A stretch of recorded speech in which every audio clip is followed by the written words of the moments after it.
दोस्तों यहां इंडिया को मिलने वाले हैं 3 न्यू फ्रंट लाइनर्स, यानी कि 3 न्यू नेवल वॉर हेड्स, जो कि हमारे नेवल पावर को और ज्यादा इंक्रीज करेंगे। इसको कमीशन किया गया है 15 जनवरी 2025 को। देखेंगे क्या खास है इन 3 में और किस तरीके से ये हमारे इंडिया की इकोनॉमी में डेवलप करेंगे, इंडिया की इकोनॉमिक विजन क्या है उसके बारे में भी जानेंगे, और इकोनॉमिक वैल्यू को कैसे ये बढ़ा रहे हैं उसके बारे में भी यहां पे जानेंगे, और यहां पे कुछ स्पीच के बारे में जानेंगे जो कि हमारे प्राइम मिनिस्टर के द्वारा दिया गया है। तो चलिए बढ़ते हैं अपने स्लाइड्स की तरफ और देखते हैं हमारे इंडिया के न्यू फ्रंट लाइनर्स के बारे में। तो मैं हूं दीपक और मैं स्वागत करता हूं अपने इस यूट्यूब चैनल सिविल एनालिसिस में। अगर मैं बात करूं इंडिया के 3 फ्रंट लाइनर की, इसका मतलब है पे इंडिया के 3 नए फ्रंट लाइनर जो है इंडिया को मिले हैं, जिसमें तीनों आपके क्या है, नेवल हेड्स है, जिसमें 2 वॉरशिप है और 1 सबमरीन जो है इंडिया को मिले हैं। अब यहां पे इंडिया के ये तीनों न्यूएस्ट वेपन है और ये पहली बार ऐसा हुआ है कि दिल्ली ने यहां पे 3 वॉरशिप को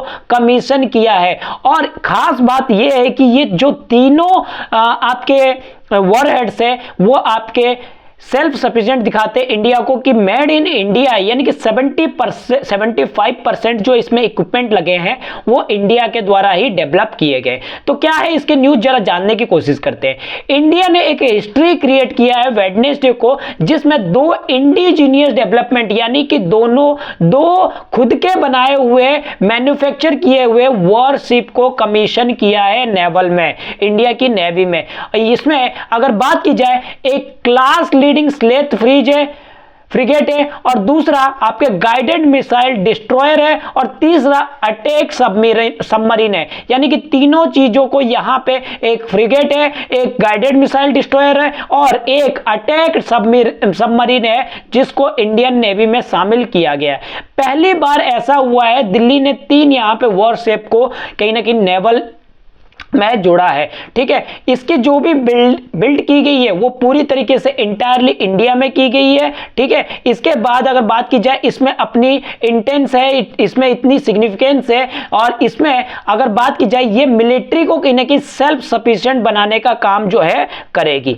अब अगर हम बात करें, लगभग इसमें 75% से ऊपर जो है कहीं ना कहीं ये डेवलप हुआ है, किसके अंदर, हमारे हाउस के अंदर, यानी कि इंडिया में ही इसके पार्ट्स वॉरशिप के पार्ट जो है डेवलप हुए हैं। इंडिया अब एक becoming a major maritime power, India एक उभरती हुई मैरीटाइम पावर की तरह दिख रही है। अब जब कमीशन हो गए 3 फ्रंटलाइन नेवल कॉम्बैट को, ये हमारे इंडिया के एफर्ट्स को और ज्यादा ग्लोबली इंक्रीज करेंगे, और इसके साथ साथ इंडिया की जो सेल्फ रिलायंस वाली बात है उसको भी यहां पे कहीं ना कहीं आगे बढ़ाने का काम कर रही है। पहली बार यह हुआ है कि ट्राई कमीशन ऑफ 3 फ्रंटलाइन, जिसमें यहां पे हमारी पीएम मोदी ने कहा है कि भाई आत्मनिर्भर भारत की तरफ इंडिया जो है मूव कर रहा है। डिटेल में जानते हैं क्या कौन सी यहां पे इंडियन नेवी में कौन से वॉरहेड को शामिल किया गया। सबसे पहला है आईएनएस नीलगिरी को शामिल किया है, उसके बाद दूसरा है आईएनएस बक्सीर को ऐड किया गया है, और आईएनएस सूरत को इसमें जो है कमीशन किया गया एक ही दिन में, और ये इंडियन नेवी को जो है सौंप दिया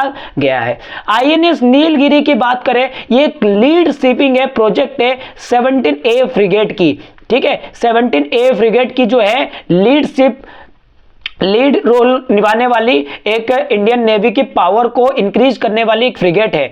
और वही आईएनएस बक्सीर की बात करें, ये छठा और फाइनल बोट ऑफ प्रोजेक्ट है 75 कलवरी क्लास सबमरीन की, जिसमें 6 जो है आपके सबमरीन क्लास सबमरीन जो है वो मिलने वाले थे इंडिया को, और ये मैन्युफैक्चरिंग फ्रांस के द्वारा की जा रही है। तो अब ये जो छठा वाला है इंडिया को मिल चुका है, कमीशन हो चुका है। ठीक है, अगर बात करें लास्ट आईएनएस सूरत की, ये चौथी और फाइनल शिप प्रोजेक्ट है 15B डिस्ट्रॉयर की। 15B डिस्ट्रॉयर में जो चौथी आपकी शिप बची हुई थी वो भी अब इंडिया को यहां पे मिल गया है। और इसके साथ साथ बताया जा रहा है 75% से ऊपर जो आईएनएस सूरत और आईएनएस नीलगिरी है वो डेवलप हुए हैं, कहां पे, इंडिया में। और जो आपके आईएनएस बक्सीर है वो मैन्युफैक्चरिंग किसके है, फ्रांस और इंडिया के मैन्युफैक्चरिंग बने हैं। ठीक है, अब जरा स्पोक पर्सन नेवी की बात कर लेते हैं, जहां पे 15 जनवरी 2025 को इन्होंने एक्स पे बताया कि एक हिस्ट्रिकल ओकेजन देखने को मिला है, जहां पे हमें नीलगिरी, सूरत और बक्सर जैसे वॉरहेड को इंडियन नेवी में जो है कमीशन कर दिया गया। ये एक लैंडमार्क सेरेमनी है और यहां पे president over by honourable prime minister Narendra Modi को यहां थैंक्स कह रहे हैं किसी तरह से, इस तरह से।